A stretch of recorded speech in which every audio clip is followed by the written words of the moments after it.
भाजपा के नेतागण, मेरे मित्र गोपाल शेट्टी जी, सुनील राणे जी, दुबे जी, हमारे जिला के महामंत्री दिलीप पंडित जी, सुरेंद्र गुप्ता जी, आसवरिताई।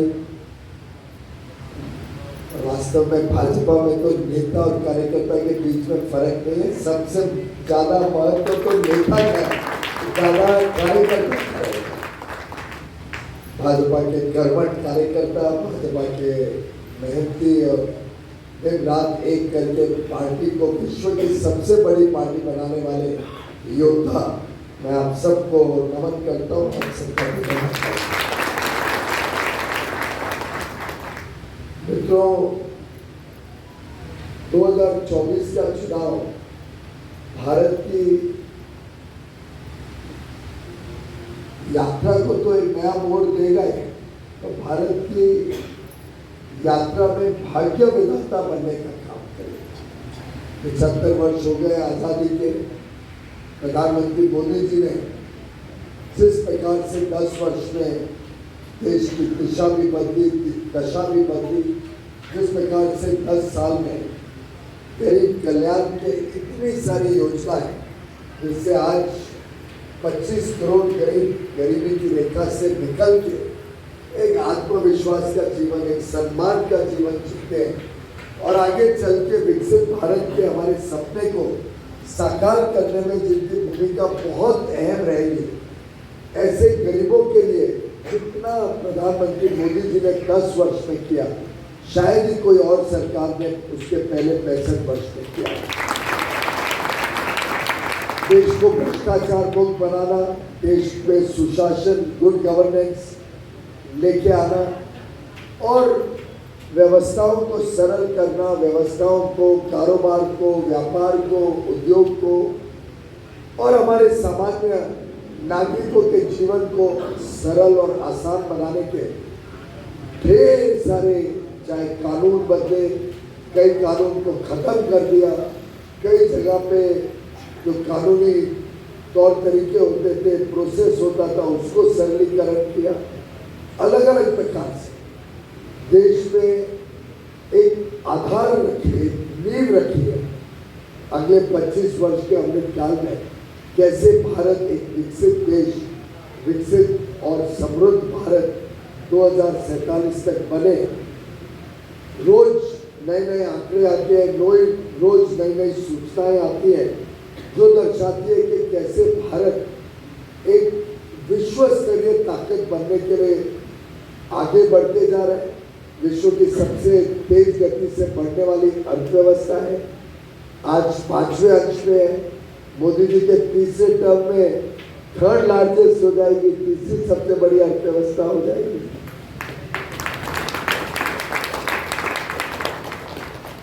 और ये सब काम करने के लिए मोदी जी की जो ताकत है, वो ताकत मेरे सामने बैठी है, कार्यकर्ता के आधार पर।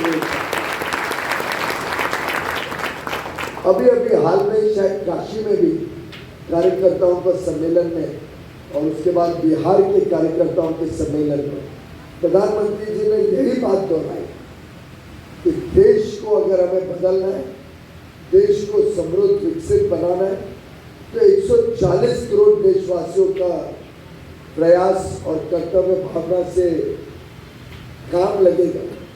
लेकिन उन 140 करोड़ लोगों को प्रोत्साहन देना, उन 140 करोड़ भारतवासियों को सही दिशा दिखाना, उनको सही मार्ग पे लेके आना, उनके बीच सरकार और 140 करोड़ देशवासियों के बीच जो राम सेतु का काम है, वो वास्तव में भाजपा का एक एक कार्यकर्ता और कार्यकर्ती करती है। इसीलिए उन्होंने एक निर्णय लिया है कि आगे आने वाला ये 2024 का महत्वपूर्ण चुनाव अब कार्यकर्ता के आधार बूथ स्तर पर लड़ा जाए। पूरा चुनाव की रचना अब बूथ स्तर पर ले आए। पहले भी आपने सुना है, बूथ जीता तो चुनाव जीता, सुना है कि नहीं? बूथ जीता तो चुनाव जीता। अब इस कमरे में कोई भी व्यक्ति ऐसा है जिसको जिसको खुद का बूथ नंबर नहीं मालूम हो? ऐसा कोई भी व्यक्ति है जिसको अपने खुद का बूथ नंबर ना मालूम हो? आप बेटा खड़े होकर बताइए आपका बूथ नंबर क्या है? कोई आप खड़े हो जाए। 283। 3 लाइन पीछे लड़का है, इधर कोई महिला बताए, खड़े होकर हाँ बेटा। तो सबको अपना अपना बूथ मालूम है। यहाँ पे अधिकांश बूथ प्रमुख, पन्ना प्रमुख, शक्ति केंद्र प्रमुख या वॉरियर्स यही है ना यहाँ पे सब लोग। Yes sir. अब आज तो हम पूरे वार्ड स्तर पे मिल रहे हैं। अधिकांश सभी बैंक का पूरा वार्ड है 14, थोड़ा बहुत शायद वार्ड नंबर 13 भी है, परंतु ये अधिकांश आज 14 की बैठक हो गई। 13 की फिर एक बार और एक बैठक करेंगे, वो विद्यार्थी जी आगे जाएंगे तब तक वापस।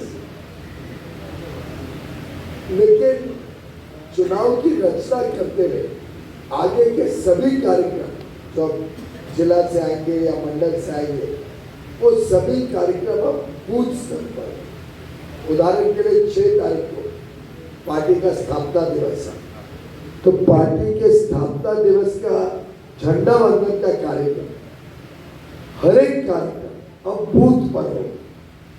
हर एक के बूथ पर झंडा वंदन करके हम पार्टी का स्थापना दिवस मनाएंगे। यानी आपके 14 नंबर में लगभग 30 बूथ हैं, तो 30 जगह पे झंडा वंदन होगा, 30 जगह। और ये तो शक्ति इतनी यहाँ पे आपकी दिख रही है कि कम से कम 10, 15, 20 लोग तो हर झंडा वंदन पे होंगे।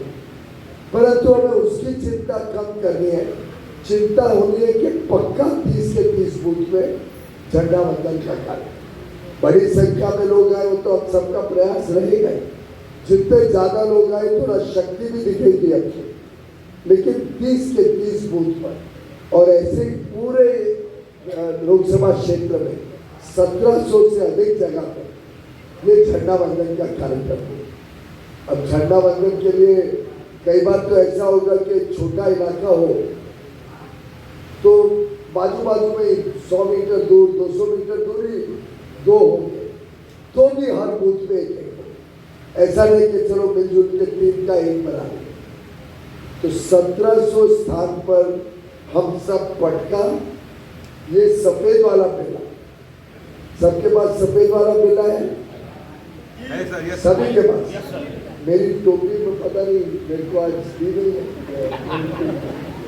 आगे से आप लोग ध्यान रखिए कि मैं सुबह से मेरे ऊपर भी टोपी है, ठीक है ना? नहीं तो लगेगा मैं दूसरों को टोपी पहना रहा हूँ, मैं भी पहना रहा हूँ।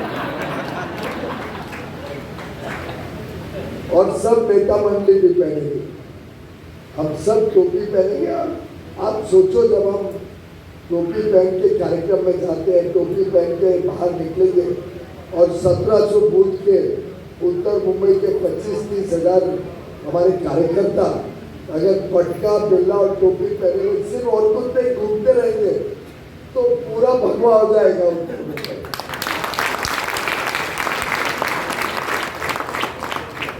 और मैंने वैसे इनको कहा है की क्वालिटी में सुधारों के लिए जल्दी से जल्दी। हाँ, हमारे कार्यकर्ताओं को कुछ चीज ऐसी नहीं पहननी पड़े, पटका, टोपी सब अच्छी क्वालिटी। तो मित्रों, 6 तारीख को एक तरफ हम झंडा वंदन करेंगे बूथ पे, उसी के साथ साथ पूरे अपने बूथ पर जितने कार्यकर्ता के घर हैं या हमारे समर्थक के घर है, अगर वो एग्री करें, वो वॉलंटरी होना चाहिए, उसको जबरदस्ती नहीं करना। एक भी व्यक्ति को जबरदस्ती कोई नहीं करेगा। जो अपने दिल से, अपनी इच्छा से लगाए, वो अपने घर पे भाजपा का झंडा लगाए। आप कल्पना करिए 30, 40, 50 हजार झंडे पूरे उत्तर मुंबई में लग जाए और अगर समर्थक भी मान जाए तो शायद 1 लाख झंडे लग सकते हैं मिनिमम। पर जो संख्या में लगे, हम अगर थोड़ी स्पर्धा भी कर दें अलग अलग वार्ड्स के बीच में, 42 वार्ड के बीच स्पर्धा हो कि कितने झंडे वास्तव में लगते हैं, और वो तो अंदाज़ा आ जाएगा जब हम घूमेंगे दिन भर, उसमें अंदाज़ा आ जाएगा कि कितना कहाँ पे लोगों ने इंटरेस्ट दिया। तो आप सोचिए क्या क्षेत्र का चित्र हो, जहाँ जाएंगे कोई ना कोई टोपी पहना हुआ, पटका पहना हुआ, घर के आसपास ऊपर नजर उठाएंगे तो झंडे दिखेंगे। और रामनवमी के दिन हम प्रभु श्री राम का झंडा, राम मंदिर का झंडा अगर लगा लें पूरे अपने सबके घर में, तो एक भाजपा का झंडा, एक राम मंदिर का झंडा, तो आप कल्पना करिए क्या दृश्य होगा उत्तर प्रदेश।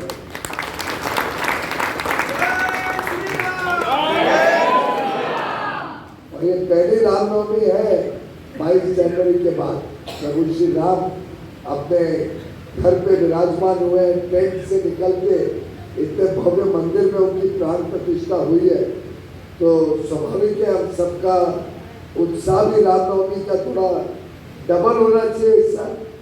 तो 22 जनवरी को जो हमने हर्ष और उल्लास के साथ, जोश के साथ मनाया था राम जन्मभूमि का पर्व, राम जन्मभूमि पर राम मंदिर की प्राण प्रतिष्ठा की गई, राम की प्रतिमा की प्राण प्रतिष्ठा की गई, हम इस रामनवमी को उससे भी ज़्यादा जोर शोर से मना सकते हैं।